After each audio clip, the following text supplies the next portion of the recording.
এককভাবে ৩০০ আসনে নির্বাচন করবে জামাত। এককভাবে ৩০০ আসনে নির্বাচন করবে জামাত, বললেন অ্যাডভোকেট মতিউর রহমান আকন্দ।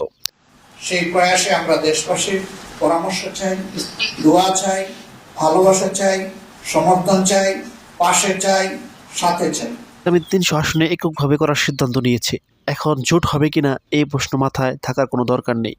গতকাল শুক্রবার কিশোরগঞ্জ শহরের নগুয়া এলাকায় আল ফারুক ট্রাস্ট মিলনায়তনে কিশোরগঞ্জ জেলা আমিরের শপথ গ্রহণ ও সদস্য রোকন সম্মেলনে প্রধান অতিথির বক্তব্যে এসব কথা বলেন জামাত ইসলামীর কেন্দ্রীয় নির্বাহী পরিষদ সদস্য ও media secretary advocate Motiur Rahman Akand. এই সময় তিনি বলেন, জোট আলাদা জিনিস। আমরা যদি দেখি জোটবদ্ধ নির্বাচনে ইসলামী আন্দোলনের উপকার হবে, আমরা যাব, তা না হলে যাব না। ইসলাম আদর্শকে জলাঞ্জলি দিয়ে দুনিয়ার স্বার্থকে সামনে রেখে জামায়াত ইসলামী কোনো কাজ করবে না। আগামী নির্বাচন ৩০০ আসনেই প্রার্থী দেবে জামাত।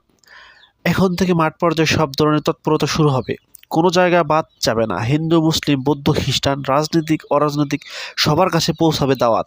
তিনি বলেন, বাংলাদেশ মানুষের আগামী দিনে ভারতের আধিপত্যের বিরুদ্ধে মোকাবেলায় একমাত্র শক্তি হিসেবে জামায়াত ইসলামীকেই মানুষ বেছে নেবে। মতিউর রহমান আকন্দ বলেন, বাংলাদেশ সর্বত্র জামায়াত ইসলামী একটি শক্তিশালী সংগঠন হিসেবে প্রতিষ্ঠিত হয়েছে। যদি জামাত ১ বছর সময় পায়, বাংলাদেশের এমন কোনো গ্রাম থাকবে না যে গ্রামে জামায়াতের সংগঠন হবে না।